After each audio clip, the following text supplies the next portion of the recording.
भनेपछि महामन्त्रीले प्रमाण नभइकन तपाईँको बारेमा बोल्नुभयो होला र?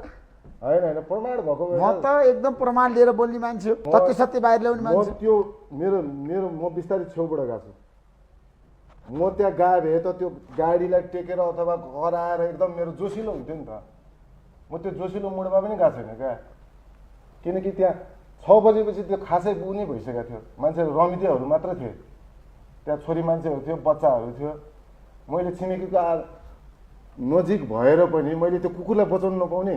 हाम्रो धर्ममा त अझ कुकुरलाई त पूजै गर्छौँ होइन। त्यहाँ अझ कुन कुकुर थियो भने पनि मलाई थाहा छ क्या, त्यो खैरो खालको कुकुर गोल्डन रिट्रिभर थियो। त्यो कुकुरलाई मैले तान्दाखेरि सानो उसको कुकुरको घाँटीमा बेल्ट थियो, बेल्टले मैले पहिला सुमसुमायो उसलाई, सुमसुमाएपछि उसले पुच्छर हल्लायो एकदम घरको एकदम फेमिलियर डग जस्तो, एकदम सफा थियो। मैले तान्दाखेरि उसको बेल्ट निस्क्यो, बेल्ट निस्केपछि एउटा भाइले म लगाउँछु दाइ अलि टाइट गरेर लगाउँछु भनेर उसले टाइट गरेर लगाएर उसले तानेपछि म पछाडिबाट घचाडेँ, मानेन।